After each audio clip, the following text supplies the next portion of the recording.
Es que tenemos algunos compañeros que no encontraban el link de ingreso a la reunión, pero ya se las reenvié.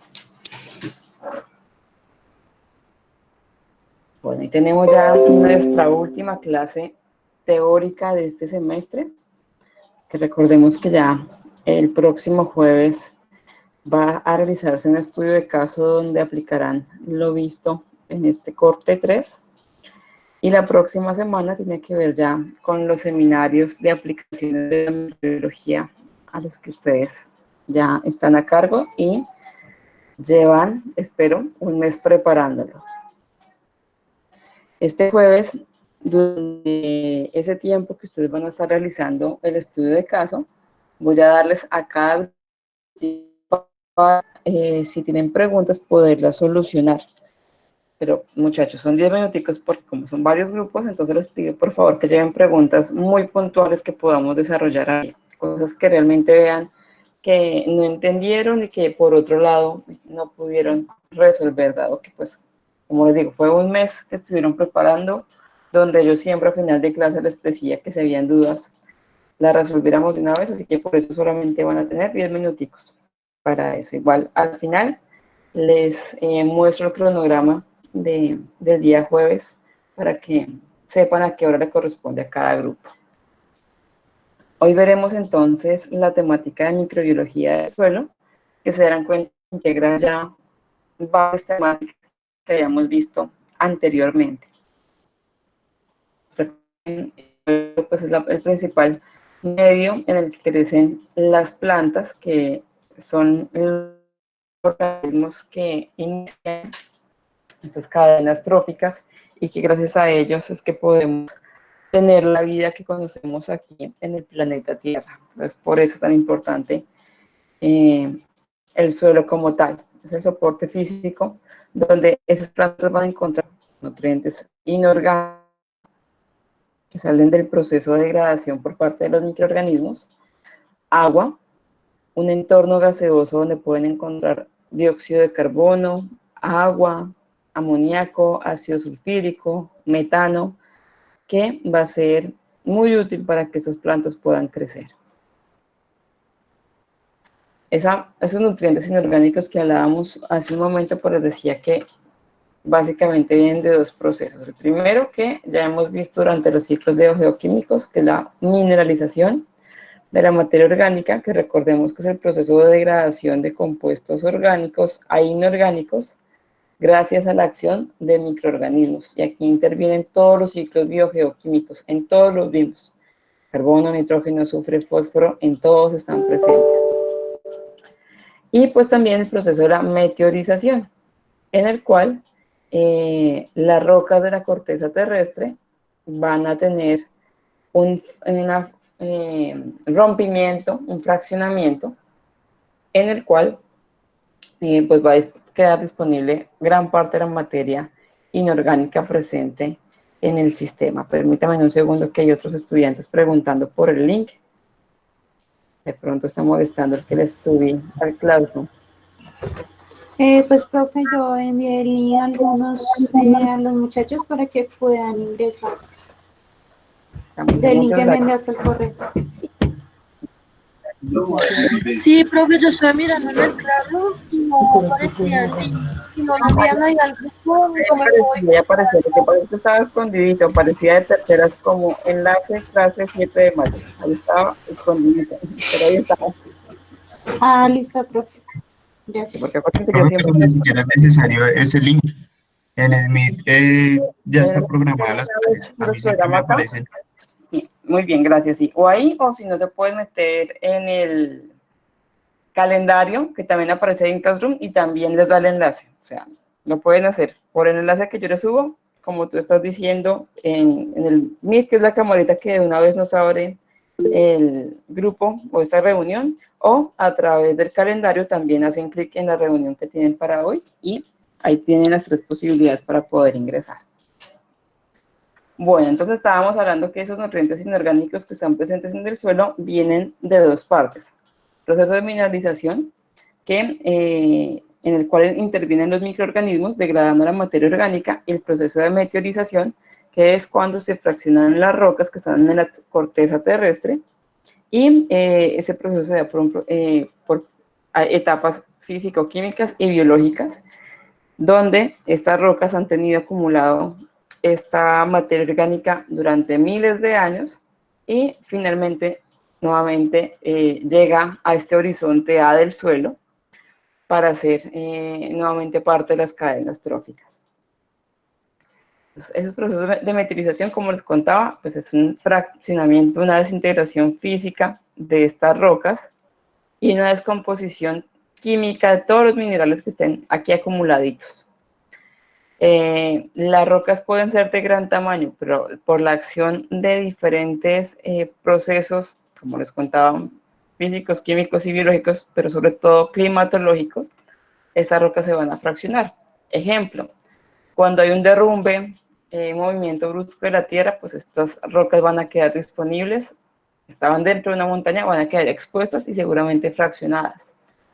La presencia de estas rocas o que caiga sobre estas rocas más bien una gran cantidad de agua constante durante 1 año o 2 años, pues va a hacer que se fraccione esas rocas. Y al fraccionarse, pues está disponible para que otros organismos, como por ejemplo algunas hormigas, algunas termitas que también se pueden alimentar de estas rocas, pero básicamente lo que están haciendo es extrayendo materia inorgánica, y algunos microorganismos dejen fragmentada aún más esta roca y esté disponible esa materia inorgánica para las plantas. Entonces aquí vemos esos procesos que les contaba hace un momento. De los mecánicos, pues los procesos de congelamiento y descongelamiento que tenemos en las montañas, en el cual esos procesos van a fraccionar, bueno, primero a protegerme con el congelamiento esas rocas, pero cuando se descongelan, pues pueden llegar a fraccionarlas porque se ha perdido agua y ese cambio de temperatura puede llegar a fraccionar rápidamente esas rocas. O pasar de un lugar donde estaba haciendo calor extremo y el paso a enfriarlo, pues también va a ser ese fraccionamiento. En cuanto a los procesos químicos, pues el que les contaba hace un momento del agua, que gotas que caigan frecuentemente sobre esas rocas, pues van a hacer que ese material se vuelva un poco más blando y sea soluble, por lo tanto se fraccione más fácilmente. También puede ser procesos de respiración, que haya acá organismos, como les contaba, hormigas, termitas, que puedan ir creciendo sobre la roca, haciendo sus camas sobre estas rocas, y de esa manera va fraccionando por un lado por el proceso físico que están haciendo al abrir la roca, pero también químico cuando están respirando, producen dióxido de carbono y empiezan a generar estos poros que ustedes están viendo acá. Esta roca que ustedes ven acá es fraccionada biológicamente por este tipo de animales. También puede ser biológicamente, por ejemplo, con las raíces de los árboles, como en esta foto 4. ¿Por qué? Pues porque estas plantas requieren de espacio, están buscando un lugar que tenga pues materia para que ellos puedan crecer, y esa materia es materia inorgánica que tienen estas rocas, agua que estarían buscando también en esta superficie del suelo, y si no lo encuentran, pues lo que deben buscar es más hacia la profundidad, en aguas subterráneas. Entonces, ese movimiento y obviamente la fuerza que está ejerciendo la raíz sobre la roca, pues va a fisurarla y a ejercer una presión hasta que haga ya un fraccionamiento. Entonces, de esta manera, tenemos disponible esa materia inorgánica que está en las rocas. Entonces, nuevamente, establecer la parte de la biología, cómo haría ese proceso de meteorización. Pues, si hablamos de las plantas, cuando ellos hacen los procesos de metabolización de la materia que está presente en el suelo, en ocasiones hay plantas que pueden producir ácidos que van a estar en contacto con esas rocas que están en la corteza. Y al tener ácido presente, pues se empiezan a fraccionar luego de un tiempo.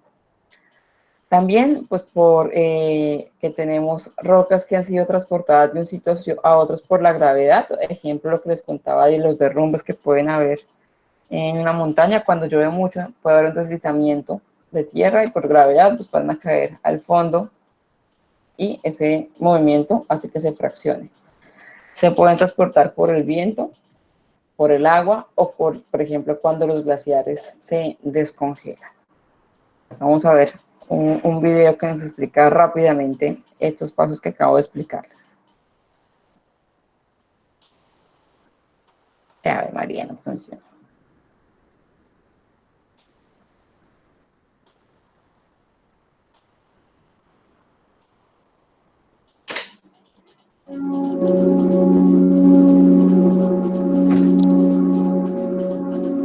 ¿Sabías que la superficie de la Tierra siempre está cambiando?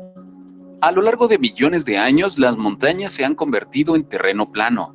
Pequeños arroyos se han convertido en ríos caudalosos, y algunos de esos ríos se han convertido en grandes cañones.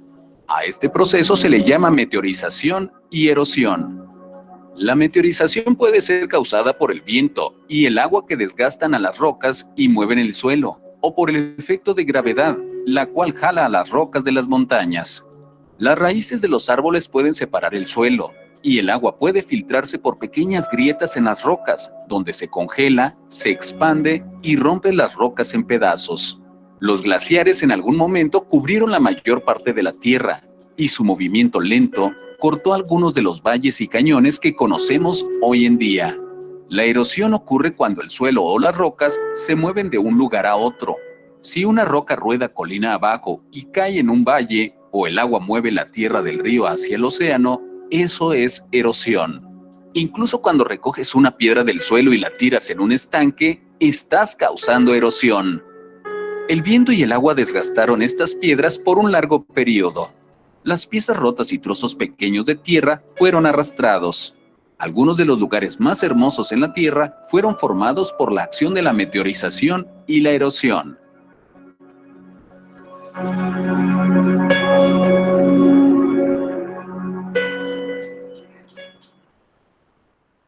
Bueno, entonces ahí veíamos esos procesos que les contaba hace un momento y que son importantes para que quede disponible esa materia inorgánica en el suelo. Entonces muchas veces vemos esos movimientos o cambios naturales como desastres, pero pues estamos viendo que pues, la Tierra está buscando también las maneras de regenerarse y lo hace a través de esos deslizamientos o la exposición de lo que antes era un glaciar, presentando que esas rocas queden presentes ya en la superficie terrestre. Lo que vemos acá son los diferentes horizontes que encontramos en el suelo. Seguramente ya lo habrán visto en clases anteriores. Vamos a hacer esto.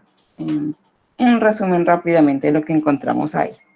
Entonces, encontramos básicamente 3 horizontes del suelo. El primero de ellos lo conocemos como el horizonte cero, que es donde está, digamos que, la capa principal de hojas o material que está cayendo de las plantas, que estaría aquí en la superficie.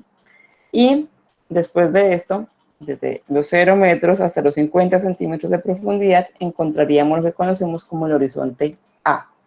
Aquí encontramos las raíces de las plantas, como vemos acá, una gran cantidad de materia orgánica que está en descomposición, y el suelo que está aquí presente pues contiene partículas conocidas como arcillas, que tienen un diámetro, un poro no tan pequeño, lo que permite que se formen gránulos, y en esos gránulos pues se adhieran la materia orgánica, los microorganismos, algunos iones y aniones que se han producido con la desintegración de la materia orgánica, y por lo tanto, a través de eso que estamos hablando de esa acción de esos gránulos, pues se puede decir que en el horizonte A es donde se está dando realmente la vida del suelo, todas las interacciones que estaba contándoles hace un momento.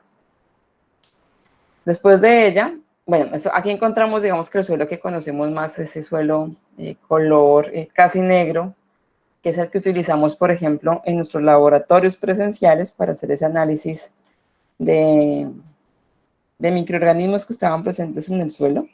Entonces ahí estaría ese horizonte A.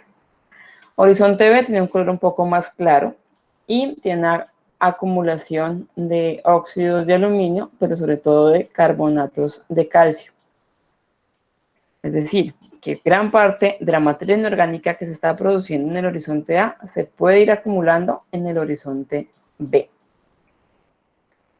como también está cayendo, por la filtración de agua que está cayendo, por ejemplo, agua lluvia puede filtrarse hacia los otros horizontes, también podemos arrastrar algo de materia orgánica y algún microorganismo. Entonces aquí encontraremos, como les digo, algo de eso, microorganismos y materia orgánica, pero no igual cantidad que en la parte superior. Realmente es porque han sido arrastrados por procesos de filtración y porque todavía hay algo de materia orgánica ahí presente.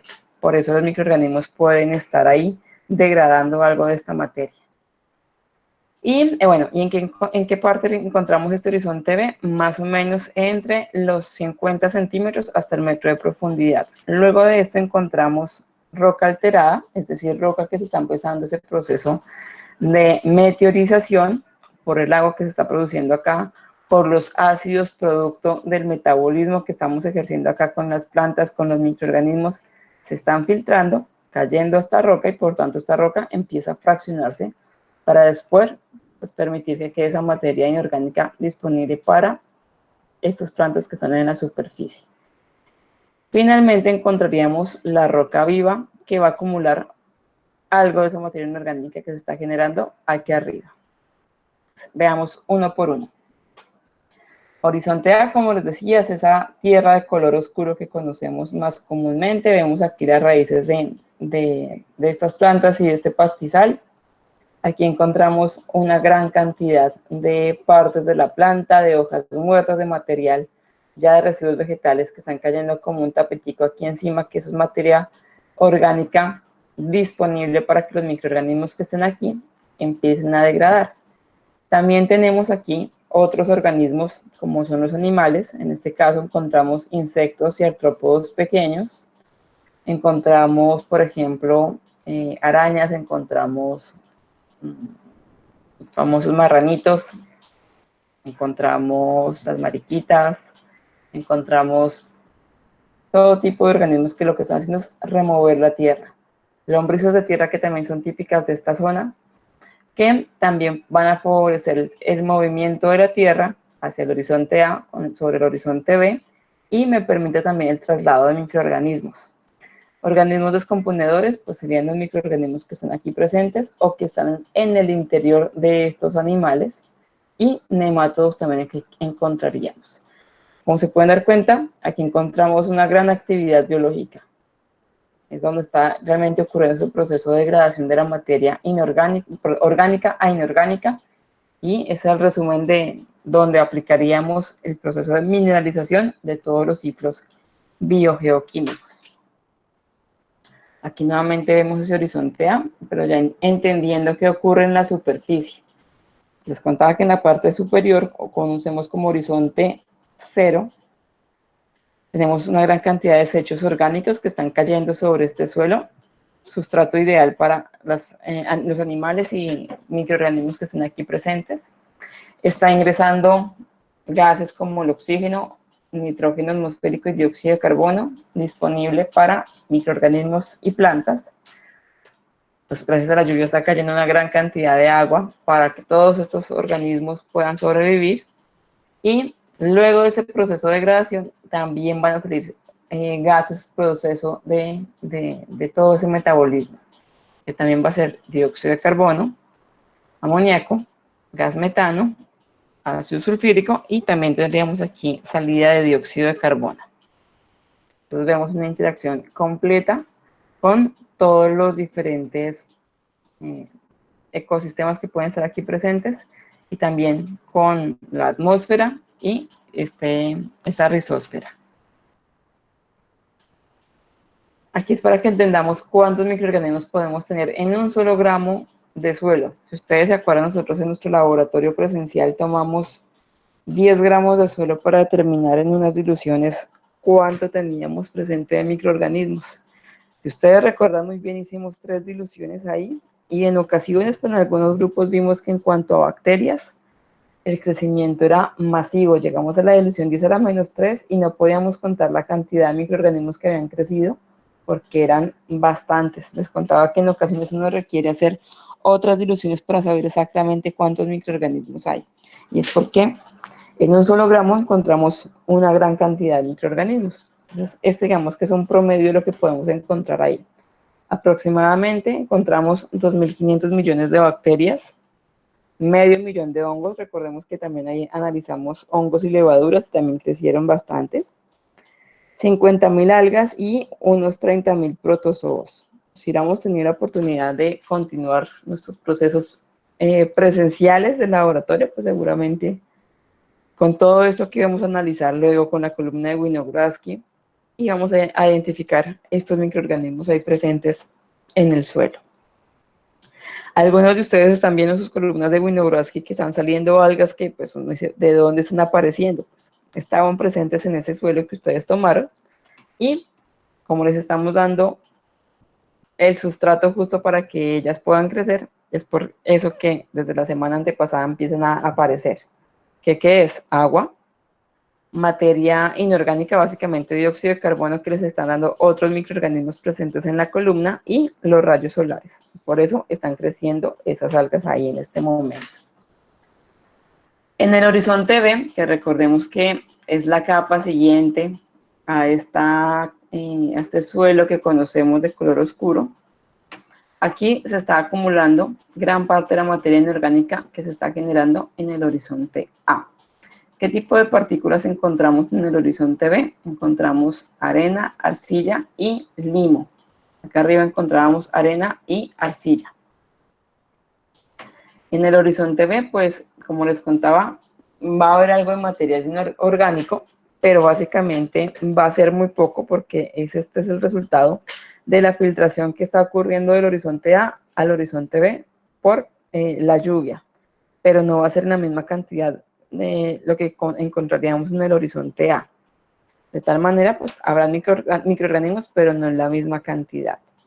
Asimismo, pues también, gracias a esa filtración, encontraremos óxido de hierro, algunas partículas arcillosas y el material orgánico que hablábamos hace un momento.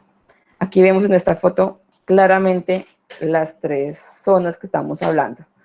Horizonte A es este que vemos más oscurito y como más granuloso, es decir, más separadito, como con más poritos. Es porque requiere que tenga esos poros para que haya oxígeno ahí presente, o la interacción de otros gases que hace un momento les comentaba. El horizonte B es este que vemos como más arcilloso, es decir, un poquito más compacto. Se debe al tipo de partículas que están ahí presentes, también a que ya no hay tanta materia orgánica, sino más bien materia inorgánica que se está acumulando. Y el C es este más claro, que serían las rocas que se están fragmentando debido a todos los procesos metabólicos que se dieron acá. Se filtran agua, se está filtrando ácidos, microorganismos que empiezan a fraccionar, es decir, a romper esta roca que estaba aquí presente. Que después, gracias al arado, a la acción de algunos organismos, como por ejemplo lombrices de tierra, cucarrones, pues van a empezar a ir moviéndose del horizonte C al horizonte A. Aquí casi no hay microorganismos, pues, porque no hay materia orgánica, pues de todas maneras no habrá mucho que comer, entonces por eso, si hay microorganismos, realmente serán muy escasos en comparación a lo que encontramos en este horizonte A.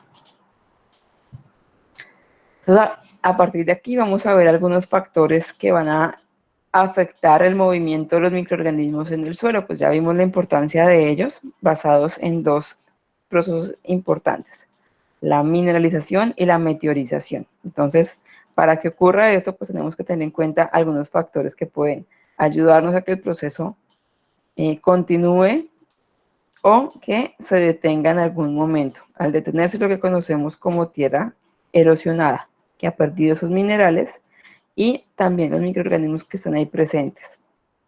Entonces, recordar que en el suelo encontramos microorganismos nativos, es decir, microorganismos que eran propios de ese lugar, que estaban adaptados a las condiciones ambientales, a la cantidad de materia orgánica que caía frecuentemente o que no caía por residuos de plantas. Y hay microorganismos no nativos que pueden ser arrastrados o llevados a este suelo por acción del viento, del agua o por actividades que generamos nosotros los seres humanos.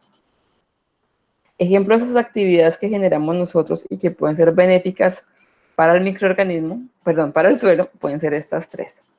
La primera es cuando inoculamos organismos para el control biológico de plagas, es decir, biocontrol, que eso lo veremos la próxima semana más claramente con un grupo de ustedes que va a hacer esa exposición de los biocontroladores. Pero hagamos un resumen rápidamente. Los biocontroladores son organismos, no solamente microorganismos, organismos que encontramos en la naturaleza que el hombre ha estudiado y ha reconocido que tienen la capacidad de ayudarme a mitigar o a eliminar un organismo que le está haciendo daño a mi cultivo.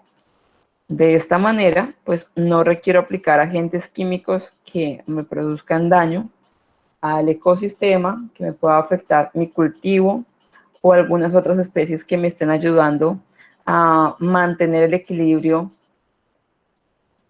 dentro de mi cultivo. Y más bien lo que estoy es integrando una nueva especie que puede adaptarse fácilmente a estas condiciones. Pues de esa manera lo podríamos hacer.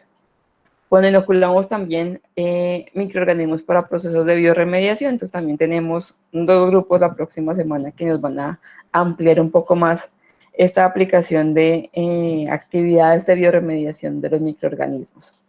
Entonces también en resumen, la bioremediación, recordemos que son procesos que hacen los organismos para recuperar básicamente el suelo o un ecosistema. ¿De qué lo van a recuperar? De la erosión o el contacto con algunas sustancias que el hombre ha desarrollado y que químicamente tienen una composición muy compleja y que son difíciles de erradicar. Pero con la unión o interacción de varios microorganismos o de otras especies, pues fácilmente se van a poder degradar en algún momento y recuperaremos esa zona que teníamos ahí. Con la erosión pasa lo mismo. Recordemos que les decía que la erosión es cuando ese suelo tiene pérdida de materia orgánica, materia inorgánica y por ende de microorganismos. Si eso ha pasado, pues lo que uno puede hacer es agregar materia orgánica, por ejemplo, compost, por ejemplo, los lodos que veíamos de el resultado de los tratamientos de aguas residuales, adicionarle microorganismos que sepamos que me ayudan a procesos, por ejemplo, la nitrificación, que me ayudan a procesos de descomposición del carbono, del azufre, y esto me va a ayudar a regenerar este ecosistema que creíamos erosionado. Así que sí es posible recuperar estos suelos, pero obviamente hay que hacer estudios previos para saber qué tipo de suelo, qué tipo de abono podemos aplicar y qué microorganismos van a poder crecer fácilmente en estos espacios. Finalmente, están los inóculos de organismos que puedan incrementarnos la producción agrícola. En este caso son microorganismos que reemplazarían los fertilizantes. Y pues los vimos nosotros básicamente en los ciclos del nitrógeno y del fósforo, cuando hablábamos de las micorrizas, que recordemos que es la interacción de los hongos con las raíces de las plantas, en donde los hongos infectan las células de las raíces de las plantas, crecen en su interior y con esta interacción que es una simbiosis, de esta manera el hongo tendrá un lugar para vivir, para poder alimentarse, tener celulosa, hemicelulosa, y la planta se beneficia porque va a poder fijar nitrógeno, que no podía hacerlo si no tuviera este tipo de interacciones. Bacterias fijadoras de nitrógeno, que pueden hacer nódulos, es decir, también un proceso de simbiosis con las raíces, o simplemente es una interacción que es libre, que es un comensalismo, puede ser un mutualismo donde ellos crecen, es decir, una protocooperación, degradando ese nitrógeno atmosférico, convirtiendo en amoníaco y luego en nitratos, sin tener que estar obligatoriamente adheridos a las raíces de una planta. ¿Qué otros factores también me van a ayudar a ese movimiento? Pues la absorción que van a tener esas células de los microorganismos a las partículas del suelo. Les contaba hace un momento que en el horizonte A se forman unos gránulos, unas partículas, donde se van a encontrar los microorganismos, la materia orgánica, las partículas que vienen ya presentes del suelo, es decir, la arcilla, el limo, las arenas, y gracias a esa adherencia, pues es que se va a poder hacer ese proceso de metabolismo, degradación de la materia orgánica, y van a permitir que queden expuestos gases y materia inorgánica que las plantas van a poder absorber para poder crecer. Entonces, hablando de esas partículas que están presentes en el suelo, pues hay que entender que básicamente el suelo puede tener 4 grandes tipos de partículas, que pueden ser arenas gruesas. Bueno, ¿qué vamos a tener acá? Partículas, y a este lado encontramos el diámetro, es decir, el tamaño de esas partículas, y la unidad de medición que vamos a utilizar son micrómetros. Entonces, ahora sí, las arenas gruesas son partículas que contienen un diámetro entre los 200 y los 2000 micrómetros. Es decir, que se pueden ver a simple vista. Arenas finas están entre los 20 y los 200 micrómetros. El limo es mucho más pequeño y tiene un diámetro de 2 a 20 micrómetros, y las arcillas son menores a 2 micrómetros. Al tener una gran cantidad de arcilla, pues como es una partícula mucho más pequeña, pues va a ser mucho más compacto el suelo y va a ser un poco más difícil que se pueda hacer ese proceso de adherencia del microorganismo a la arcilla y a la descomposición de la materia orgánica. Requiere, por tanto, que el suelo que sea, digamos, que conocemos más en la agricultura como más rico en cuanto a nutrientes, es que sea la unión de cada una de esas partículas para que se pueda hacer adherir el microorganismo a cualquiera de ellas, pero que esa diferencia de las partículas me permita que haya porosidad, que ahí se acumule agua, se acumulen gases y que haya una interacción constante de tanto las estructuras biológicas como la parte química que está presente en el suelo. Entonces, dependiendo de esas diferentes proporciones de las partículas que les acabo de contar en el suelo, pues es como se clasifica el suelo.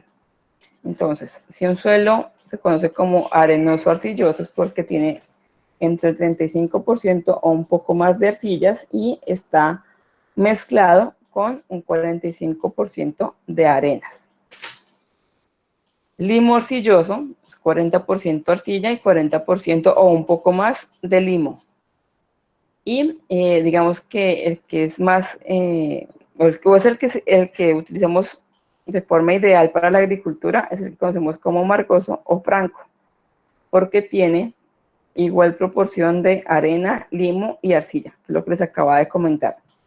Entre más tenga de las tres, pues me va a permitir que haya porosidad, que se pueda acumular materia orgánica, que haya filtración de agua, que haya acumulación de gases. Por eso este es el ideal, la combinación de esas tres partículas. Aquí está lo que les estoy hablando. Entonces, cuando tenemos combinadas esas tres partículas en el mismo suelo, pues me va a permitir que al unirse ahí se formen estos poros que les estaba hablando hace un momento. Al existir este poro, pues aquí, al estar en un ambiente aerobio, pues van a acumular inmediatamente oxígeno. Si hay bacterias, que serían, digamos, estas que se ven como unas esferitas azules con punticos negros adheridas a la arcilla, a la arena, al limo y a la materia orgánica, pues gracias al oxígeno van a empezar a hacer la degradación. Y al degradar esa materia orgánica, en este mismo poro, va a empezar a acumularse los gases procesos que salen como producto de esa descomposición, como el dióxido de carbono, ácido sulfúrico o gas metano. En este mismo gránulo que vamos a encontrar, podemos encontrar agua, que sería todo lo que estamos viendo de color azul claro, que está, digamos que adheriéndose a todo, a microorganismos, arcillas, arenas, a la materia orgánica. Por tanto, es posible que me permita que haya una interacción entre esos microorganismos y todo lo que se está descomponiendo ahí. También me permite que haya crecimiento de hongos. Entonces, este que vemos alargadito café sería una hifa de un hongo que está adherida a todas las proporciones que estábamos hablando en ese momento y me permite que haya esa descomposición. Si hay exceso de agua, pues ¿qué va a ocurrir? Me va a tapar estos poros y por ende no va a haber esa interacción de gases. Sería un lugar sin oxígeno, por lo tanto sería un sistema anaerobio. En ese caso, dificultaría un poco el proceso de degradación en la parte superior. En el suelo también puede haber una interacción o un intercambio catiónico. Entonces, es importante que entendamos que todo lo que tiene vida, pues también tiene estructuras químicas, unas cargas químicas que van a interactuar de alguna forma con lo que tienen alrededor. Para este caso, estamos viendo el ejemplo de la partícula del suelo, que sería la arcilla. La arcilla tiene una carga negativa, que por ende va a atraer a cargas positivas. Son iones que han sido producto de la descomposición de la materia orgánica y se están adheriendo en este caso a la arcilla. Están uniéndose iones positivos con los negativos. A lo largo de estas también estamos viendo microorganismos, que son estos que les dibujé por acá. ¿Por qué están ahí? Pues porque si hay procesos de degradación, ellos son los que están haciendo esa interacción de pasar de monómeros de proteínas, de monómeros de carbohidratos, de lípidos, a esto que estamos viendo acá, a iones más separaditos. Y a estas cargas positivas, que eran el sodio, el potasio, el calcio, se van a unir iones o aniones, como por ejemplo este nitrato, que tengan cargas negativas. También van a estar en la superficie de ella. Entonces, de esta manera, en este mismo gránulo de suelo, estamos viendo cómo interactúan los cationes, ese intercambio por polaridad, positiva o negativa, y en el caso de la diapositiva anterior, pues estábamos viendo cómo se organizan gracias a las diferentes partículas que hay en el suelo. Un segundo.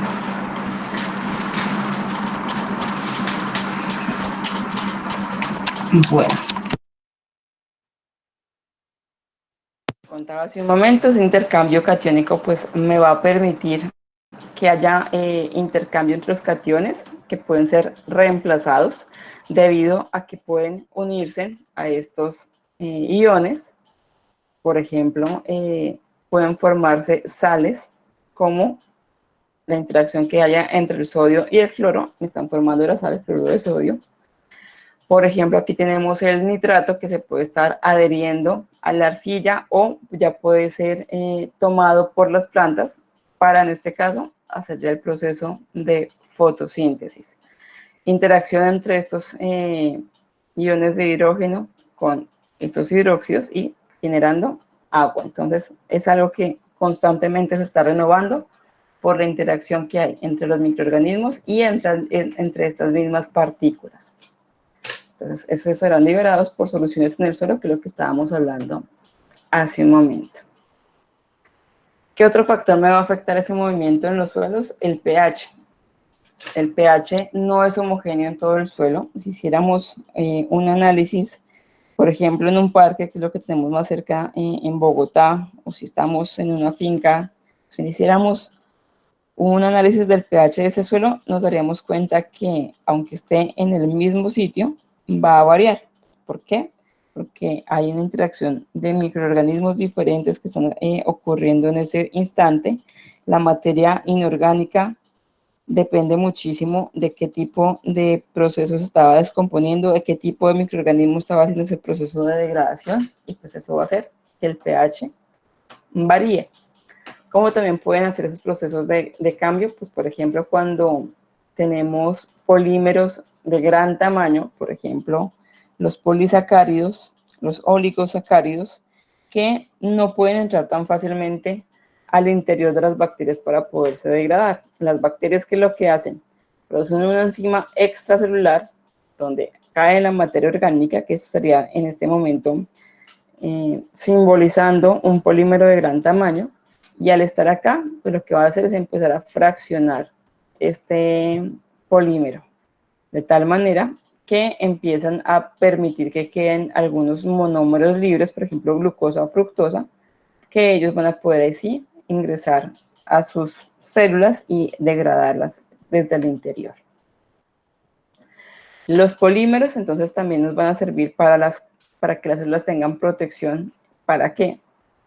Protección en cuanto a la desecación, pues porque obviamente están expuestos todo el día a los rayos solares, y más en esta época del año donde en la parte norte de nuestro país estamos viendo una época de sequía, donde es un fenómeno del Niño que está llegando a temperaturas muy altas. Los embalses se están viendo en este momento en un nivel más bajo del que deberían tener.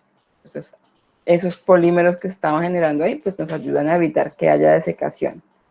O también es una forma de protección que tienen las bacterias contra los predadores, que en este caso serían los protozoarios, algunas amebas, por ejemplo, que podrían alimentarse de esas bacterias y de esa manera pues estarían eliminando algunos microorganismos que estuvieran ahí presentes. Otros factores que van a afectar el movimiento de los microorganismos pues también son los animales que están en el suelo. ¿Por qué? Pues porque a ellos, al cuerpo de estos organismos, como por ejemplo son los nemátodos, la lombriz de tierra, artrópodos como los ciempiés, como los ácaros, van a empezar a moverse a lo largo del suelo. Al mover este suelo, pues están haciendo que se transfiera diferente materia orgánica de un lado al otro, y adicional a eso, se está permitiendo la adherencia de microorganismos a los cuerpos de esos animales. Por ejemplo, recordemos que las lombrices tienen un cuerpo bastante húmedo. Eso les va a permitir que a ellos se adhieran microorganismos y pues que puedan pasar de una parte del suelo al otro, de tal manera que constantemente se esté recirculando, que estemos cambiando de microorganismos, que si esos microorganismos que se adherieron, digamos, a la lombriz eran capaces de degradar polisacáridos y en el momento donde estaban ya no habían polisacáridos, al trasladarlos, pues va a permitir que esos microorganismos lleguen a una zona donde estaban estos elementos y puedan degradarlos. Entonces, por eso es tan importante que haya la interacción de todos estos organismos, tanto animales como microorganismos. Todos son importantes en este proceso de degradación y de favorecer que se dé la degradación de materia orgánica en inorgánica. Otros ejemplos, entonces, los anélidos pues pueden tomar esa materia orgánica presente en el suelo, también se van a alimentar de bacterias y van a ayudar a hacer que se cambie la ecología microbiana que esté presente. También pueden transportarlos, como les decía hace un momento, en la superficie de su cuerpo, o los protozoarios son los principales predadores de las bacterias, por lo tanto lo que van a hacer es eliminar una gran carga de bacterias que están ahí presentes, porque recordemos que todo en exceso es malo, así que los que lo controlan a las bacterias, en este caso, son los protozoarios. Cuarto factor que afecta el movimiento de los microorganismos en el suelo, pues es la dispersión debido a básicamente actividades que generamos los seres humanos. Y esto es básicamente por la agricultura. Entonces, cuando hacemos el arado del suelo, cuando estamos inoculando microorganismos que estén presentes en un abono, pues estamos haciendo que se haya un intercambio de materia orgánica y de microorganismos que estén presentes en el suelo. Recordemos también que con el arado permitimos que materia inorgánica que estaba en el horizonte B pueda estar en el horizonte A. Entonces, de esta forma ya hay materia disponible para que las plantas puedan empezar sus procesos de crecimiento y crezcan más rápidamente. Entonces, por eso es tan importante que se haga el arado. Arado a través de máquinas o manual, como estamos viendo en esta imagen. También es importante la dispersión por otros animales, entonces, por ejemplo, el traslado que hacen los pájaros para hacer sus nidos o los conejos para hacer también sus casitas para hacer la dispersión de este suelo. ¿Cómo influencia entonces el ambiente que esté presente en el suelo a los microorganismos? Ya también lo hemos visto a lo largo del semestre.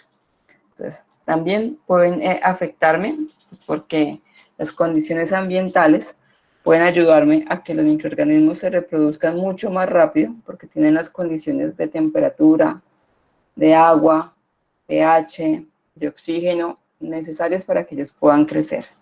O todo lo contrario, van a desfavorecer el crecimiento de algún microorganismo debido a que no tienen el sustrato que requieren o el pH cambió y solamente pueden crecer ciertos organismos en ese suelo. Es importante que pensemos que un suelo nunca tiene las mismas condiciones. Esto es heterogéneo, va cambiando constantemente. Así que no puedo decir, es que hoy tomé la muestra del pH y me dio 4, entonces todo el pH en las zonas de 4 no. Esto va a variar, las condiciones cambian constantemente. Por ejemplo, en los cultivos, suelos cultivados o en el jardín, pues como estamos haciendo un arado constante, nos está moviendo para que puedan crecer las flores, para que la cosecha pueda crecer, entonces eso hace que tengamos un suelo con abundante oxígeno y abundante agua porque los seres humanos estamos atentos a eso que está ocurriendo ahí. Y pues también se les está dando un aporte de materia inorgánica por la aplicación de fertilizantes. Entonces, esto va a hacer que tenga unas condiciones diferentes el microorganismo a un suelo donde no hay un arado constante, donde no se aplican fertilizantes, donde no hay lluvia y por lo tanto hay sequías. Entonces, eso hace que me cambie o que se diferencie un ecosistema microbiano de otro, hablando del suelo. Otros ejemplos, el suelo de un pinar. El suelo de los pinos, los suelos que tienen eucaliptos, suelen ser muy ácidos por toda la cantidad de nutrientes que requieren este tipo de plantas. Absorben grandes cantidades de nutrientes y el metabolismo que genera la planta es producir ácidos. Por lo tanto, el pH del suelo va a cambiar y solamente ciertos microorganismos que puedan resistir a este tipo de condiciones van a estar presentes en ese suelo. Si ustedes se han fijado en el suelo de nuestros cerros orientales, es un suelo ya seco, en ocasiones árido, que no se ve tanta flora diferente a los eucaliptos, pues debido a que esos eucaliptos están acidificando el suelo y están eliminando flora nativa de nuestros cerros orientales y solamente permite el crecimiento de esta especie. Por lo tanto, pues también solamente algunos organismos van a poder sobrevivir a estos cambios. Estamos hablando de terrenos pantanosos, pues obviamente va a haber un exceso de agua. Al tener exceso de agua, pues eliminamos una gran cantidad de oxígeno. Por lo tanto, va a haber una materia orgánica que está presente ahí, pero que va a requerir un proceso de descomposición anaerobio, porque el oxígeno no es tan viable en estas zonas. Entonces, eso depende que me cambie también el tipo de microorganismo que voy a encontrar en esta zona. Aquí el resumen de lo que acabamos de hablar. Una población microbiana va a variar o cambiar dependiendo de esas condiciones que les estemos dando. En cuanto al pH, que puede ser ácido o alcalino, temperaturas bajas o muy altas en cuanto a esto. Entonces recordemos rápidamente, si es un microorganismo mesófilo y le ponemos en una temperatura inferior, pues igual va a generar sus procesos de metabolismo, pero estos van a ser mucho más lentos debido a que no es la temperatura adecuada, van a ser todo un poco más lento. Si la temperatura ideal, pues rápidamente se van a reproducir, hacer el proceso de degradación, pero si subimos la temperatura, es posible que los microorganismos vayan a morir, debido a que esa desecación, ese exceso de temperatura, hace que la membrana celular se fracture, es decir, se llama una lisis, es el término técnico de ese proceso, y al haber esa lisis, pues el microorganismo se va a morir. Al romperse la membrana y la pared celular, el microorganismo se muere. Entonces, dependiendo de la temperatura, puede ocurrir cualquiera de esas tres condiciones que acabé de contarles. Disponibilidad de oxígeno, de agua y de sustancias nutritivas, lo que va a permitir o que crezcan fácilmente o que crezca un tipo de organismo muy diferente. Ejemplo, lo que acabo de contar es del pantano. Si no hay oxígeno, es una condición anaerobia, pues el microorganismo que va a crecer es anaerobio. Si falta agua, pues es un microorganismo que es capaz de soportar ambientes cerosos, ambientes que les faltan gran cantidad de agua, y también va a cambiarme el tipo de sustancia que le estemos dando como sustrato para que puedan alimentarse. Y las técnicas de manejo del suelo, dependiendo del tipo de arado que se haga, la frecuencia con la que se haga el arado, pues me va a cambiar las condiciones de ese suelo. Recordar que en el suelo también existen las interacciones que habíamos visto anteriormente, tanto positivas como negativas. Positivas vimos hace un momento que eran simbiosis, por ejemplo, con los nódulos, con las micorrizas, y en este caso vamos a ver también que ellos pueden tener interacciones negativas como por ejemplo la competencia. Si están en el suelo, donde están degradando materia orgánica y hay una gran cantidad de microorganismos que quieren descomponerla, pues va a haber competencia. Competencia por espacio y competencia por sustrato. Así que el que sea más fuerte en ese sentido va a ganar. Entonces, generalmente cuando se añaden materiales frescos, es decir, desechos vegetales que están cayendo de las plantas, o estiércol de animales, o desechos de vegetales que no son tan frescos, por ejemplo, el acerrín, residuos de madera, pues van a ser rápidamente tomados por los microorganismos. Y recordemos que cuando ellos tienen materia orgánica y las condiciones adecuadas de crecimiento, pues fácilmente se van a reproducir, y al reproducirse, pues van a agotar esa materia orgánica. Y al acabarse esa materia orgánica, es decir, su fuente de alimento, pues los microorganismos van a empezar a morir. De tal manera que nuevamente se nivelan las cantidades de microorganismos que están ahí presentes hasta que nuevamente llegue material fresco y empiece ese proceso de degradación y obviamente de competencia entre ellos mismos. No siempre hay competencia, muchas veces puede haber un proceso de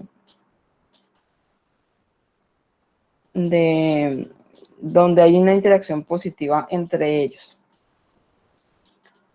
También vemos que la interacción depende mucho de los ciclos biogeoquímicos. Ya tuvimos 2 clases extensas de ellos, no me voy a demorar mucho, pero es para recordar que están presentes en todos los ciclos biogeoquímicos. Aquí tengo a colación más el ciclo del carbono, porque es el que más fuertemente vamos a ver acá. Entonces, gracias al crecimiento de las plantas, pues van a caer algunas hojas, algunas ramas, algunos frutos sobre la parte superior del suelo. Aquí va a haber una fauna que son microorganismos, animales que van a empezar a degradarlo, y al degradarlo, una parte se va a ir por mineralización a convertirse en materia inorgánica, o por humificación a convertirse también en una especie de abono líquido. Al convertirse en materia inorgánica, pues es fuente de alimento para las plantas para que realicen procesos de fotosíntesis y puedan crecer, y nuevamente constituye un proceso cíclico. En resumen es eso, básicamente, que los microorganismos hacen la mineralización, la descomposición de la materia orgánica, y son vitales para que exista las cadenas alimenticias. Si este proceso no existiera, ninguno de nosotros estaríamos en este momento en el planeta. Dentro también de los organismos que están ahí presentes y que se van a integrar en el proceso de descomposición casi al final, están aquí los hongos. Los hongos se van a encontrar en todo el proceso, sobre todo hongos levaduriformes y hongos filamentosos. Pero en este caso, los hongos de gran tamaño, es decir, las setas, van a crecer en el proceso donde se ha acabado con las sustancias que son de fácil degradación, es decir, con los monómeros, y cuando quede solamente, digamos que la estructura más fuerte de la planta, es decir, la corteza, que recuerden que son ramificaciones de lignina, celulosa y hemicelulosa, los únicos que son capaces de degradar esta ramificación son las setas. Ellos tienen el metabolismo, la producción de enzimas capaces de degradar estas 3 sustancias. Por eso son tan vitales que ocurren en este proceso de degradación, y generalmente ocurren al final o crecen al final porque ya no hay nada más disponible, solamente quedan estas 3 sustancias, de tal manera que eliminamos otros microorganismos y ellos pueden proliferar, es decir, pueden crecer. Las setas son muy delicadas, donde haya otro tipo de microorganismos fácilmente se pueden morir. Por eso esperan a que se haya descompuesto la mayoría de materia orgánica. Cuando ya no hay que comer y se están muriendo gran parte de esas bacterias, ellos pueden aparecer.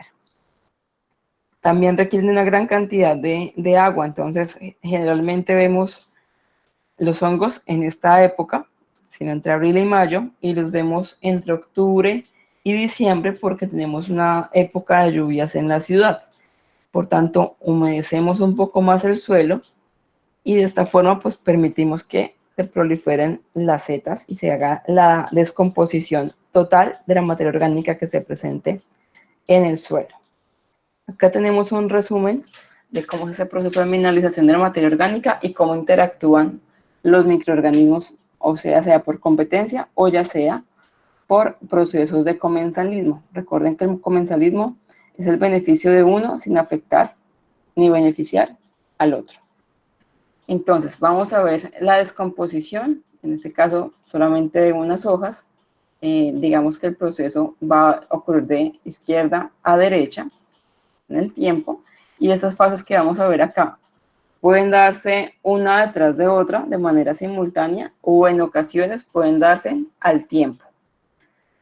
Entonces, ¿qué ocurre? Una vez ingresa materia para descomponerse, que en este caso, en este ejemplo son hojas, lo primero que van a aparecer son hongos que van a empezar a degradar enlaces glucosídicos para dejar presente o libre glucosa y fructosa, que va a ser fuente de alimentos para ellos y para algunas bacterias que van a ayudar a terminar de degradar lo que estaba ocurriendo acá. Generalmente aquí lo que me van a crecer son hongos levaduriformes y hongos filamentosos, es decir, hongos microscópicos. Cuando se acaba de degradar esas sustancias hidrosolubles que fácilmente se podían degradar, queda en esas hojas o en esa descomposición ya el material celulósico. Recordemos que lo que acaba de contar es que lo hacen básicamente los hongos, degradando esas ramificaciones de la celulosa y finalmente las cadenas largas de glucosas que contienen ahí presentes. Gran parte de lo que quede acá sin descomponer, pero que ya ha sido fraccionado por estos hongos, va a ser utilizado por algunas bacterias como fuente de alimento.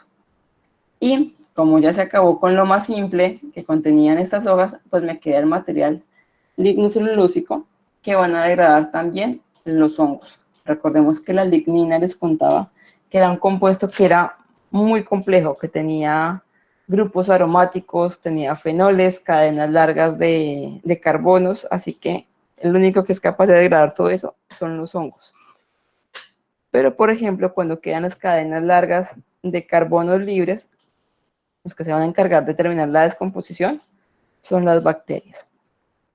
De esta manera vemos que es un proceso simultáneo. Cuando se acaba un alimento, llega otro organismo que es capaz de degradar lo que está quedando, y hay otro tipo de organismo que está transformando lo que para ellos era un desecho, para ellos es una fuente de alimento para terminar el proceso de degradación.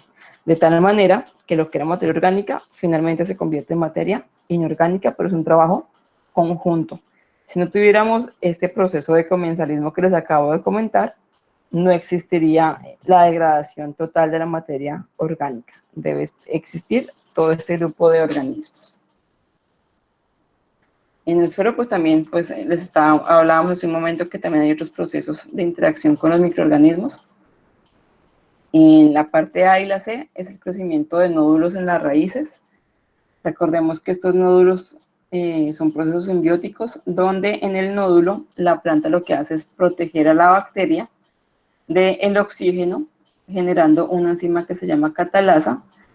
De esta manera la bacteria puede sobrevivir y la bacteria le ofrece a la planta nitrógeno, en este caso convirtiéndolo en nitrógeno atmosférico a amoníaco para que ella pueda crecer. Ahora, otra interacción es cuando tenemos en este caso micorrizas. Esto que ven acá es un hongo cuya hifa está en el interior de las células de la planta, en este caso de la raíz, y va a hacer ese proceso de fijación del nitrógeno atmosférico.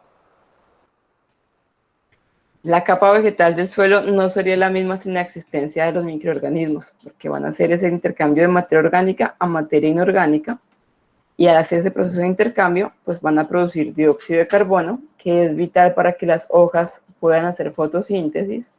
Van a producir agua, que es vital para que todos los organismos vivos también podamos crecer, y generar material mineral, que ya para ellos es un desecho, pero que para las raíces de la planta es vital para que ella pueda crecer y generar frutos o nuevas ramificaciones.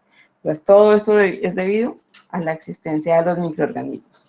Esa es la importancia de esto que estamos viendo acá, de saberlos manejar, de saber cuándo adicionar un microorganismo, cuándo no, pues dependiendo de temperaturas, de condiciones, del tipo de agentes que queremos eliminar. Por ejemplo, cuando queremos eliminar una plaga, Después de determinar que ese agente es capaz de matar la plaga que estamos deseando eliminar, hay que ir al campo para ver que no me vaya a dañar el ecosistema microbiano, ni tampoco me vaya a afectar el ecosistema como tal, que no me elimine otro tipo de animales, ni me afecte tampoco la planta que estoy cultivando. ¿Qué prácticas me favorecen la densidad y la actividad de microorganismos? ¿Cómo hacemos para que los microorganismos puedan crecer, que me ayudan a mantener ese intercambio de materia orgánica e inorgánica, que me ayuden a favorecer que haya crecimiento de las plantas? Pues primero, pues mantener la biodiversidad dentro de los cultivos, lo que les acabo de contar hace un momento, que yo en ese cultivo, así sea un cultivo de maíz, que yo tenga ahí presente todo tipo de microorganismos, que haya una gran cantidad de animales pequeños, invertebrados. Hablábamos un momento, por ejemplo, de los ciempiés, de los cucarrones, de las hormigas, de las lombrices. Todos estos son importantes, que haya diversidad en los cultivos para que entre todos se mantenga el ecosistema. Que exista cobertura vegetal, abonos verdes y acolchonados, es decir, que permitamos que esos residuos vegetales o lo que sobra, por ejemplo, de la poda del césped, quede presente pegadito en el suelo. En ocasiones, por ejemplo, en Bogotá, cuando se corta el césped, se recoge todo, pues obviamente eso puede llegar a acumular residuos en las alcantarillas, pero lo ideal es que dejáramos alguito de eso, pues porque eso es materia orgánica para que los organismos la puedan aprovechar y convertirla en abono. No siempre se puede hacer, pero si podemos permitir que queden sus colchones vegetales, sería lo ideal, porque estamos dando materia orgánica para que activemos a los microorganismos. Lo siguiente es inocular suelos o dar semillas de microorganismos para eliminar competidores. Tiene que ver con el biocontrol, que apliquemos microorganismos que sean capaces de eliminarme plagas.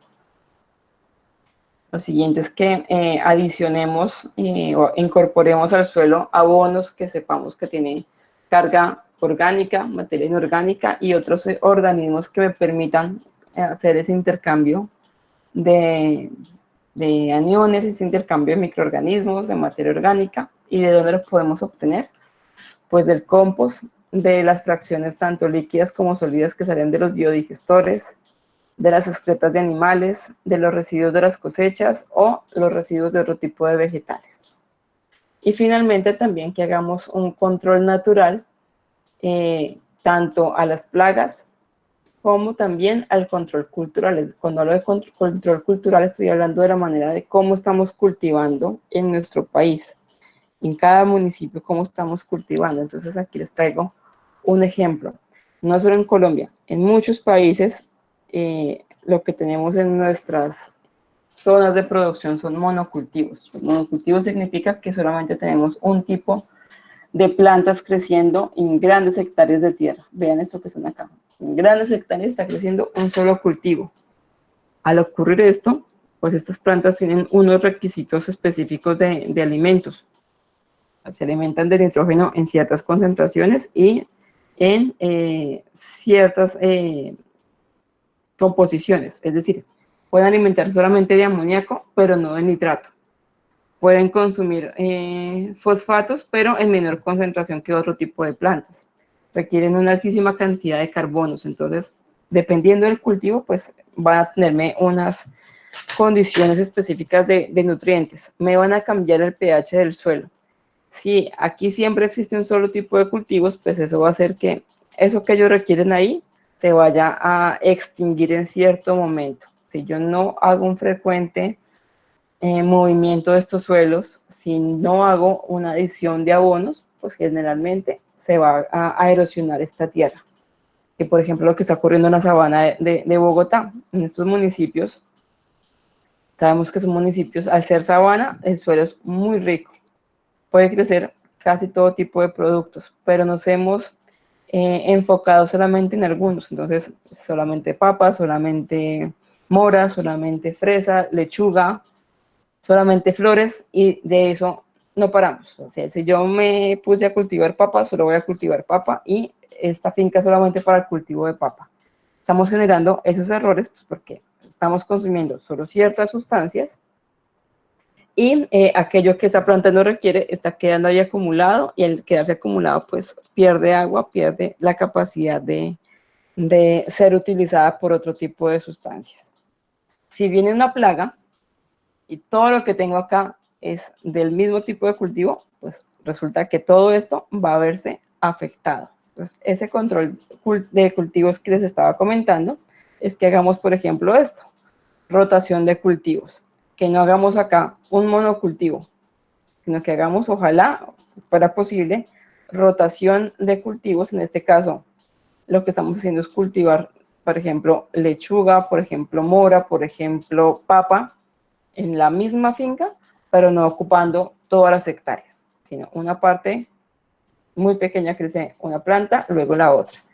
¿Esto qué me permite? Me permite primero que si aquí antes había crecido papa, pues ahora está creciendo otra planta que se está alimentando de otra manera del suelo que está aquí presente. Al ser ese metabolismo puede cambiarme el pH. Me está tomando ciertos nutrientes que no estaba tomando la papa. Si hago la rotación y luego cambio aquí a cultivar papa, pues las condiciones son muy diferentes a lo que tenía acá. Eso es lo primero, que estamos intercambiando o cambiando nutrientes y cambiando el pH presente en el suelo. Y eso permite que el suelo no se vaya a erosionar. Segundo, les hablaba hace un momento de las plagas. Si yo tengo varios cultivos acá y resulta que llega una plaga que me afecta a estas que están acá, pues resulta que solamente me va a afectar este pedacito de mi finca, no las otras, porque las otras son otras especies que no se, pues en ocasiones sí puede pasar que la misma plaga me afecte, pero pensemos que muchas veces no ocurre eso. Me afecta solamente esto, pero las otras se mantienen intactas. De esta manera hago controles biológicos, no necesito tanto plaguicida porque esa rotación de cultivos me está haciendo control de las especies, y pues estoy haciendo un arado frecuente y cambios de cultivos que me van a beneficiar el suelo, y por ende pues me van a beneficiar la producción o la cosecha final que yo quiera obtener con esos cultivos. Importante, esto pues no lo hacemos solo nosotros, tenemos digamos que el conocimiento que puede pasar, pero en este caso sí es indispensable que tengamos la ayuda de un ingeniero agrónomo que nos ayude a especificar qué tipo de plantas podemos tener ahí, que no sean afectadas por el mismo tipo de plagas. Ahí hacemos esas interacciones disciplinares. ¿Preguntas hasta acá?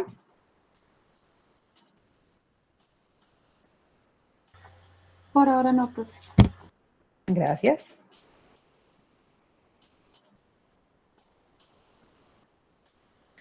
Bueno, muchachos, entonces aquí ya ingresaríamos a lo que son los tratamientos de residuos sólidos. Muchos de ellos son las aplicaciones que veremos ya la otra semana en sus seminarios. Entonces, por tal razón, solamente en este caso voy a enfocarme en uno de esos tratamientos de los residuos sólidos para que ya les dé paso a ustedes la próxima semana para que los puedan pues contar y contarnos el fundamento y aplicaciones de cada uno de esos procesos. En el caso de hoy, pues vamos a hablar del compostaje. En el caso del compostaje, como tal, llamado compostaje, es un proceso de descomposición de materia orgánica en materia inorgánica gracias a la acción de microorganismos. El compostaje es un proceso aerobio y que requiere de material vegetal para poder hacer la descomposición como tal. Aquí vemos esa definición. Entonces, componer residuos orgánicos en condiciones controladas con la finalidad de que existan transformaciones en materia orgánica e inorgánica y que obtengamos un producto estable y que sirva como un abono orgánico. ¿Qué requiere? Pues que la materia orgánica que vayamos a adicionar sea de origen vegetal. ¿Podemos adicionar estiércol? Sí, pero de animales que sean herbívoros. ¿Por qué? Pues porque ellos se han alimentado también de plantas y sus desechos pueden tener también algún contenido de estas plantas, o la descomposición también es simplemente todo vegetal, y esto no se vería con un animal, con los excrementos de un animal que sea carnívoro, por ejemplo. de un gato, de un perro que se alimenta de otros animales, de huesitos de grasa, pues porque ellos en sus excrementos tendrían estas sustancias que lo que va a ocurrir es que se van a pudrir, hacer un proceso de putrefacción en el compostaje. Y eso en este caso no nos interesa generar malos olores, porque queremos es un abono que esté en un tiempo muy pequeño, que no me genere malos olores, pero que sí sea muy buen abono. Entonces, por eso tiene restricciones en cuanto a la materia prima que vamos a utilizar. Ventajas del compostaje, pues porque vamos a ahorrar en costos para comprar abonos, porque con los residuos que están saliendo de los cultivos, con los residuos que salen de la casa, residuos vegetales, se pueden hacer este tipo de abonos. Al ahorrar en eso, pues estamos también ahorrando en la recolección de basuras, pues debido a que ya no vamos a tener el mismo volumen de residuos que van a salir de nuestros hogares, sino simplemente una parte que sería ya lo que esperamos que sea nuevamente utilizada, es decir, que tenga un proceso de reciclaje. Contribuimos a reducir la contaminación, pues si lográramos hacer de verdad esto, esa separación en la fuente, si lográramos que lo que fuera orgánico se fuera para un compostaje, para un biodigestor, si lográramos que lo que es biodegradable, perdón, que fuera reciclable, tuviera un nuevo uso, seguramente lo que llegaría a Doña Juana sería muy poco y no tendríamos el problema que tenemos tan grande como el que tenemos ahora. Obviamente no solamente depende de eso, también obviamente de las empresas que lo han manejado, del mal uso del suelo, de la falta de procesos técnicos, pero pues digamos que también la forma como podríamos mejorarlo nosotros es evitando tanta contaminación. Y pues obviamente al tener todo esto, pues mejoramos en la salud de la tierra, de las plantas, y pues obviamente de nosotros como seres humanos. Materiales o materia prima para esto. Podemos utilizar restos de cocina, pero que no tengan procesos o cambios por cocción o que hayan sido contaminados con salsas, con grasas. Entonces, por ejemplo, lo que sale de los residuos de la fruta, cáscaras, semillas, restos de verduras, en ocasiones las cáscaras de huevos, las bolsitas de las infusiones, lo que sobra del café, por ejemplo, si tuviéramos granos de café, lo que sobra de él se podría reutilizar. Los restos de un jardín, entonces la poda del césped, hojas secas, ramas se pueden utilizar. Estiércol de animales, pues sabemos que son herbívoros. Ceniza de origen vegetal, pero en pequeñas concentraciones. Papel, cartón, pues porque también es de origen vegetal. Y finalmente pelo y uñas, también en pequeñas cantidades, que no podemos adicionar a este compostaje. Excrementos de perros o gatos, porque ya les conté, tienen un proceso de grasas,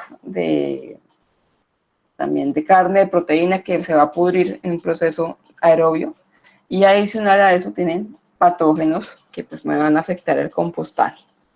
Recordemos que este compostaje lo vamos a adicionar como abono en las plantas, y si es una planta que tiene contacto su fruta directamente con el suelo, y yo le puse excrementos de perros o de gatos, pues ahí se van a contaminar con patógenos. Materiales inorgánicos que no se puedan descomponer, como el plástico, la madera, el vidrio, porque obviamente no va a ser parte de este proceso de descomposición. Papeles que han sido satinados, que tengan exceso de tintas de color, que estén plastificados, pues porque ese proceso va a ser muy diferente y van a contaminar el compost como tal. Restos de carne o de pescado, porque se va a hacer un proceso de putrefacción, generándome malos olores. Nada que contenga grasas, porque eso genera una película que daña los procesos de oxidación. Ni tampoco restos de la aspiradora, pues porque puede contener metales pesados que también me van a afectar el proceso. Pues todo lo que tenemos ahí, todo lo que estábamos hablando hace un momento se puede utilizar, pero muy importante que esté en trozos pequeños, en trozos que tengan entre 2 y máximo 20 centímetros de área. Lo ideal es que sea entre más pequeño, mucho mejor, porque va a ser más fácil la descomposición por los organismos. Entonces hay que tomarse el tiempo, el espacio para cortar estos materiales para poder acelerar el proceso. Entonces, ¿cómo elaboramos el compost? Primero buscando el lugar donde vamos a hacer la pila de compostaje. Es un lugar aireado, ojalá que no caiga lluvia sobre él. Entonces, si hay exceso de lluvias, entonces hay que hacer como una especie de tejado, ponerla en un sitio donde no se vaya a mojar, porque el exceso de agua me elimina el oxígeno y por lo tanto hace putrefacción en lugar de descomposición de la materia orgánica. Tener en cuenta la microfauna y la macrofauna que está presente en el suelo, pues porque va a ser vital para los procesos de compostaje. Entonces, pues ya sabemos que hay microorganismos presentes tanto en las excretas como en esos residuos vegetales. Y ellos son los encargados inicialmente de la degradación. Pero por lo que veíamos anteriormente, también hay animales que van a ayudarme en ese proceso. ¿Como cuáles?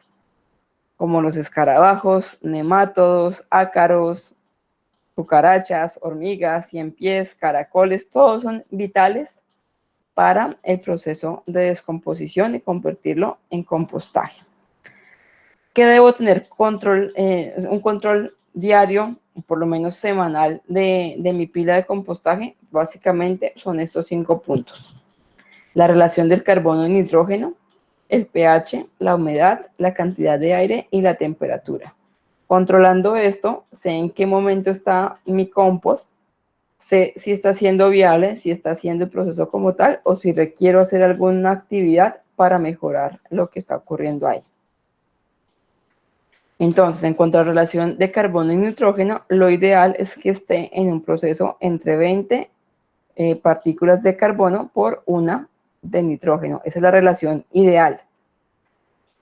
Hay elementos que contienen una altísima cantidad de nitrógeno o una altísima cantidad de carbono. Lo que yo tengo que reconocer es exactamente cuáles son para mantener este equilibrio. No tener un exceso de carbono o de nitrógeno, porque ese desequilibrio lo que va a hacerme es que no me va a permitir tener un compost ideal como abono para aplicar en los suelos.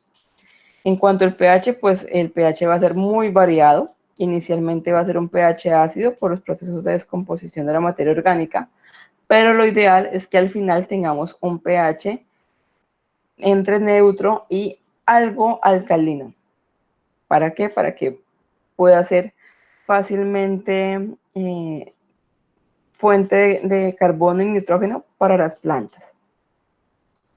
Entonces, ¿qué material podemos utilizar para tener en cuenta esa relación de carbono y nitrógeno? Entonces, por ejemplo, si tenemos estiércol fresco, pues la relación que va a tener de carbono y nitrógeno es de 5 a 1. El césped recién cortado es de 10 a 1. Todos los materiales frescos vegetales están en una relación de 10-20 a 1. Restos de cocina, pero ojo, que no estén contaminados por grasa, también de 15 a 1. ¿Qué me ayuda al equilibrio de esa relación de carbono y de nitrógeno? Por ejemplo, aplicar estiércol, un estiércol que ya tenía un proceso de descomposición. Las hierbas que tengan semillas, pues porque ellos tienen un poquito más de porcentaje de carbono que nitrógeno. Árboles, los restos de la poda, pero que estén finamente cortados. Que tiene alta cantidad de carbono, pues el acerrín, el comilay, papel, cartón, la paja, porque recordemos que estos son procesos ya de plantas secas, o viejitas, mejor dicho. Y al tener plantas maduras, recuerden que la cantidad de lignina hemicelulosa disminuye. Perdón, aumenta en este caso, lo que disminuye es el almidón y otros polisacáridos que contenía la planta. Entonces, al aumentar celulosa, pues aumenta la cantidad de carbono. En cuanto a la humedad, lo ideal es que nuestro compost esté o que tenga una humedad entre el 40 y el 60%. Más de eso, pues lo que va a ocurrir es que me impide que hayan procesos de oxigenación.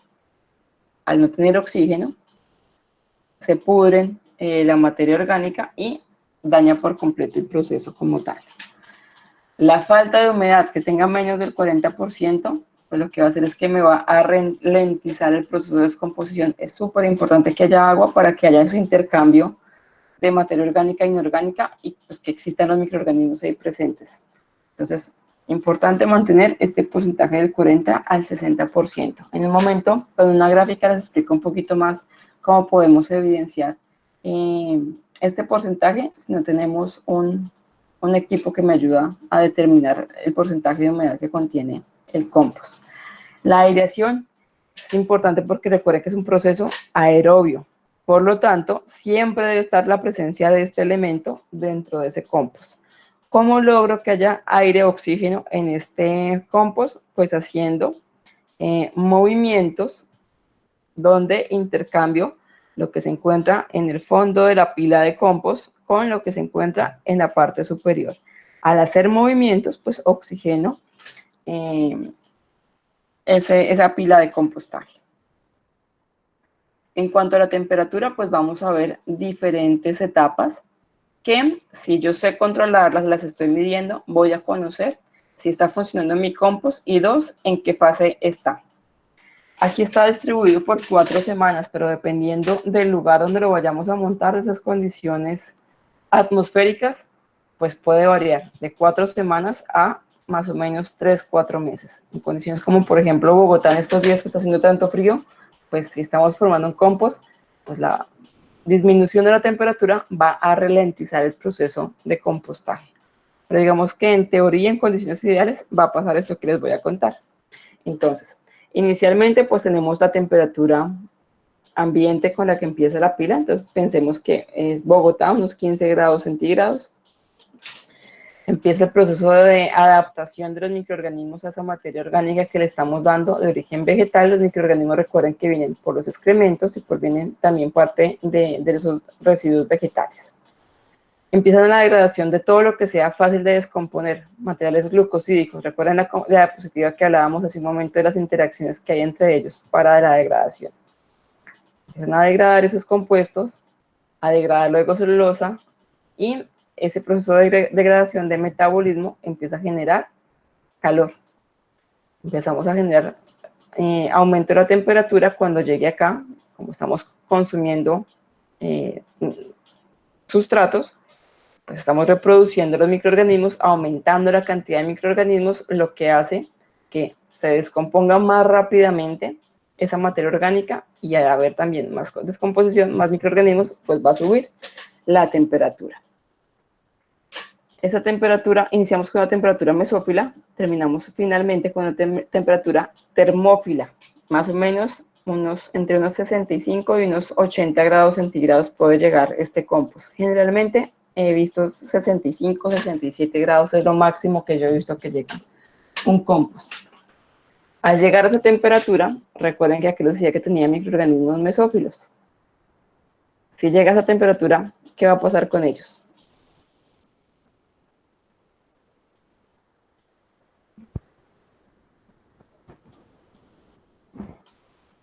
¿Alguien que me ayude? Por el nivel de temperatura ya no aguantan y pues se mueren.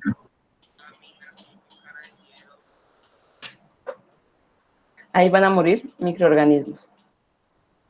Hasta acá.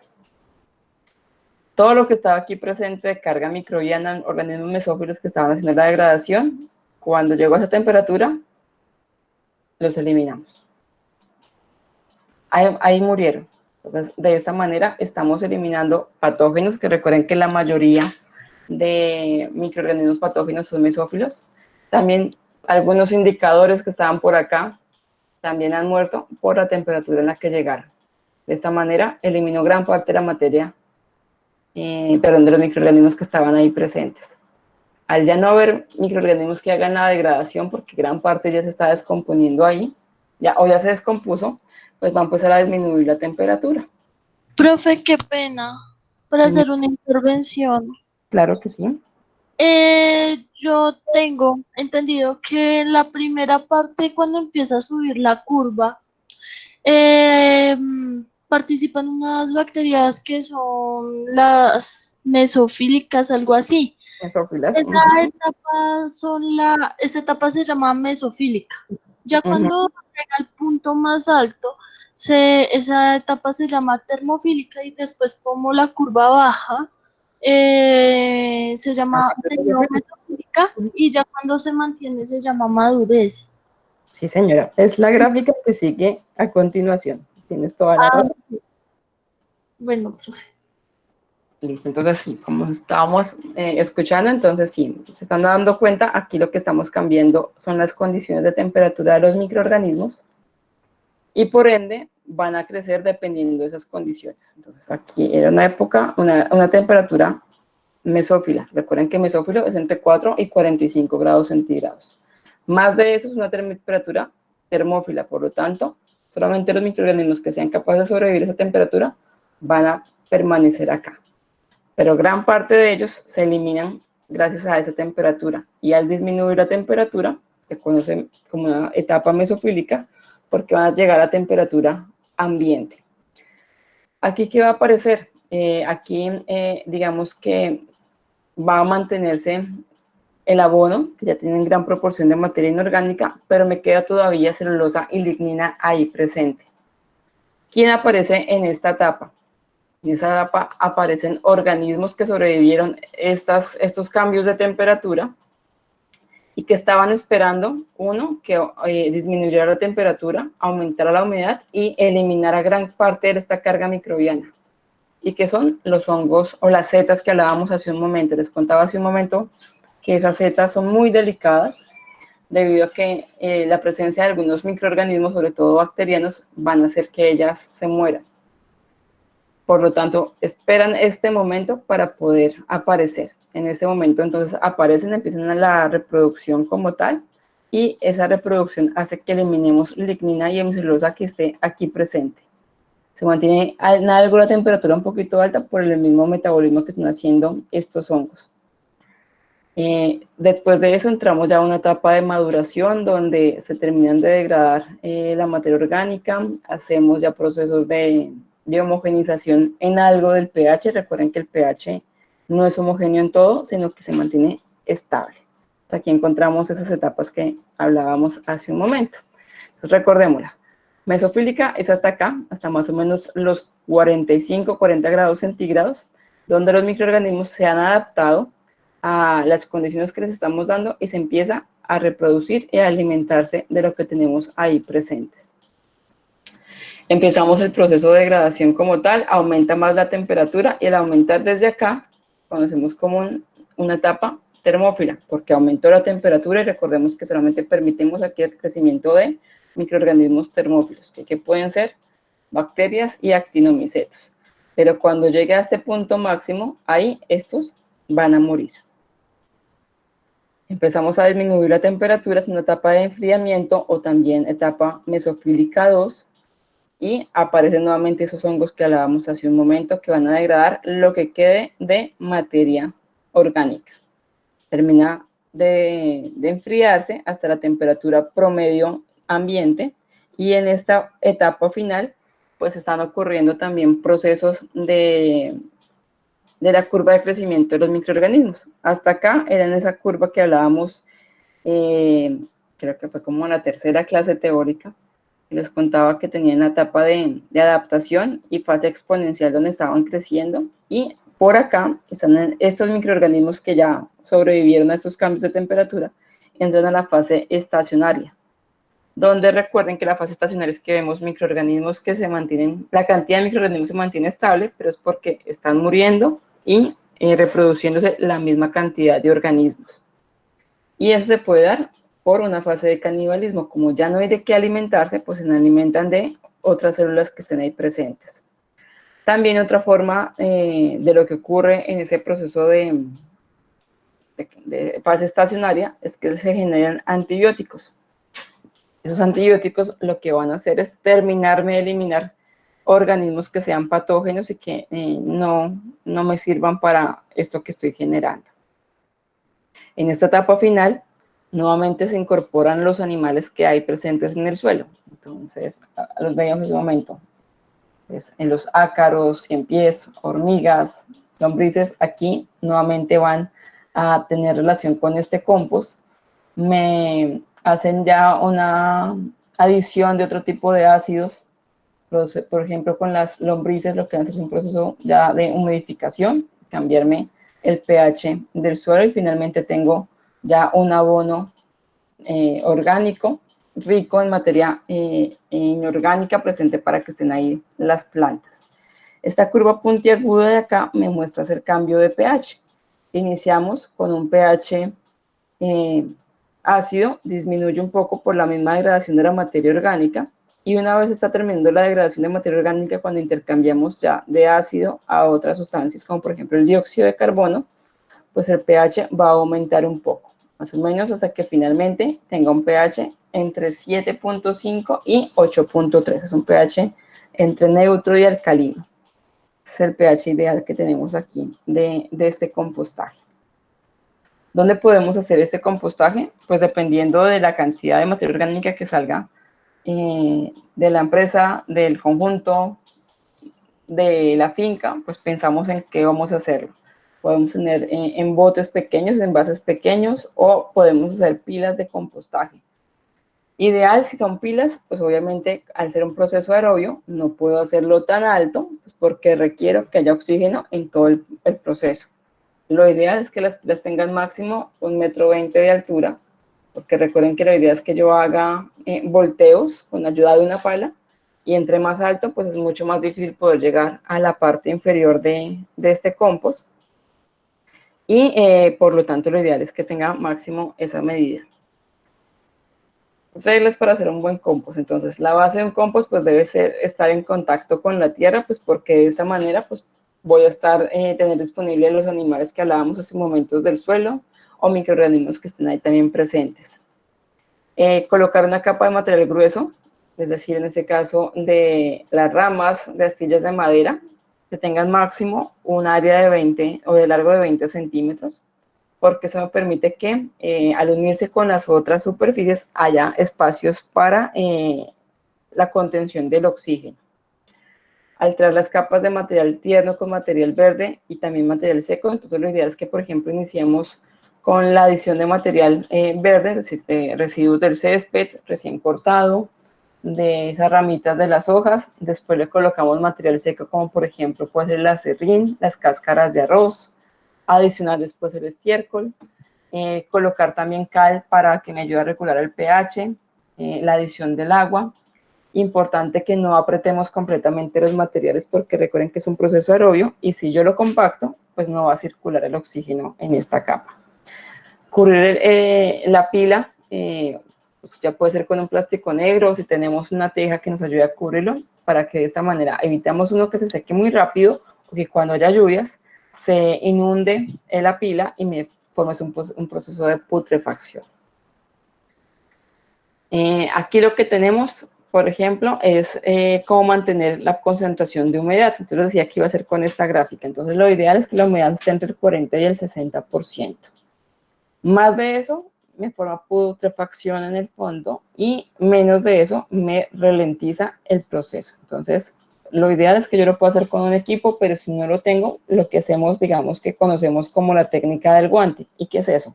Adicionar agua, mezclar bien la materia prima y oprimimos. Si vemos que no sale agua del proceso de oprimir este compost, pues sabemos que está por menos del 40%, ya está muy seco y requiere que adicionemos más agua. Si al oprimir esta mezcla me salen grandes cantidades de agua, es porque hay exceso del 60% y requeriría adicionar más materia orgánica para disminuir o mezclar esta agua con ella y disminuir la humedad presente. ¿Qué es lo ideal? Que al oprimir yo esta materia orgánica me salgan solamente algunas goticas muy delgadas de agua, un chorrito muy delgadito. Esto me indica que está entre el 40 y el 60%. ¿Cómo podemos solucionar los problemas que están en el compost? Entonces, si el monto no se descompone, no se disminuye el volumen, básicamente, pues lo que tenemos que verificar es temperaturas. Tenemos que verificar la cantidad de agua, porque puede que esté muy seco y eso está ralentizando el proceso de descomposición. Temperaturas muy bajas del ambiente también me van a afectar que inicie el proceso de descomposición. Si la pila genera mal olor, básicamente es porque tiene exceso de humedad y requiere que adicionemos más materia orgánica, que hagamos volteos para que eliminemos mal olor y la humedad que esté ahí presente. Si la temperatura no aumenta, pues tapar para que se mantenga ahí concentrada, y lo que se sugiere es que no se hagan tantos volteos porque al hacer mezcla de lo que está ahí descomponiendo, pues yo destapo donde están haciendo el metabolismo de los microorganismos y hago que disminuya la temperatura. Y aquí recuerden que la gracia es que aumente para que elimine gran parte de esos patógenos. Cuando hay demasiadas moscas, aplicar cal. Esto me elimina malos olores. Exceso de hormigas, en este caso tendríamos que verificar que estemos eliminando o tratando de no adicionar muchos sustratos que tengan azúcares. Muchas veces en estos compost se aplica azúcares, por ejemplo la maleza, que es, digamos que es un proceso de extracción de la panela, tiene mucho azúcar y pues que lo pueden utilizar las hormigas. ¿Preguntas de esta parte? Por mi parte no, profe. Por ahora no, profe, de mi parte. No, profe, ninguno. Muchísimas gracias, muchachos. Bueno, aquí finalmente con lo que inicié la clase. Entonces, el día jueves vamos a hacer un proceso, un taller, donde ustedes van a hacer el desarrollo de un estudio de caso. A las 6 en punto nos reunimos por este medio. Les explico rápidamente de qué se trata ese estudio de caso y cada grupo se va a trabajar como mejor les parezca, a través de otro grupo de Google Meet, a través de Skype, a través de llamada telefónica, y se disponen a hacer ese proceso de estudio de caso. Pero les pido el favor que por grupo tengan presente estas horas de tutoría, porque a cada grupo les voy a dar 10 minuticos para que si hay preguntas, pues las podamos en este caso poderlas ya, pues poder responder esas inquietudes, despejar esas inquietudes. Y Profe, dime. o sea que para este jueves no es la exposición, sino es todo el tema de responder preguntas que tengamos respecto a eso, ¿sí? Respecto a eso, sí, acuérdense que la fecha que dimos desde hace un mes es 21, si no estoy mal, y 18, no mentira, entonces es 19 y 21 de mayo, las fechas que habíamos dado para la exposición, sí, 19 y 21. Entonces, yo les dije el 21 de mayo que tenían un mes para despejar dudas. Solamente de aquí, 2 grupos me han preguntado cosas. El resto pasó un mes y no preguntaron nada. Por eso, la última oportunidad, si hay preguntas, es este jueves, solamente 10 minuticos por cada grupo para poder resolver preguntas. Solamente 10 preguntas porque son varios grupos y pues obviamente cada uno requiere que tenga sus espacios para poderlo hacer. Y a las 8 entro con el otro curso. Entonces, por favor, les pido que en estos 2 días, si no habían revisado nada, que espero que eso no haya pasado, sino que ya hayan investigado tanto que no hayan preguntas, este jueves puedan solamente hacer preguntas muy puntuales y obviamente más de 3, 4 preguntas no podré resolver porque el tiempo no nos da para más. Entonces, una pregunta. Señor. Para este jueves es el informe. No, el jueves 21 es la fecha que habíamos dado para el informe de columna de Winowski. Y el caso de estudio. Estudio de casos sí es para este jueves. ¿El estudio de caso es para este jueves? Sí. Entonces tienen esas 2 horas, exceptuando estos 10 minuticos que van a estar conmigo para resolverlo. Vale, listo, profe, gracias. Vale, entonces, nuevamente les digo, por favor, tengan en cuenta esto. Igual ahorita este pantallazo se lo subo al Classroom para que lo tengan ahí presente. En el mismo link con el que vamos a iniciar la clase, yo voy a estar ahí presente esperándolos. Por favor, entonces, estén muy puntuales. Preguntas también muy concretas. Recuerden que la otra semana son 15 minutos de exposición y 5 minutos para resolver inquietudes. Ustedes deben estar en la disposición de resolverlas todas porque tuvieron un mes para prepararse. ¿Preguntas? Profe, que sí, porfa, puedes enviar el link de asistencia, por favor. Ya, en este momento lo hago, pero preguntas de esto. Pues por ahora no, pero el día que, bueno, tenemos con mi grupo, pues yo puedo realizar las preguntas correspondientes, profe. Vale, muchachos. Marisabel, muchas gracias, muy amable como siempre. Les acabo de enviar el link. Entonces, nos vemos el jueves, por favor, puntuales con el horario que les establecí. Ojalá se pueden estar un minutico antes, mejor. Y también preguntas muy concretas para que las puedan responder en esos minuticos que tenemos. Listo, muchachos, no se les olvide diligenciar la asistencia. Nos vemos el jueves. Que tengan feliz noche. Listo, profe, gracias, igual. Muchas gracias, profe, que esté bien. Gracias.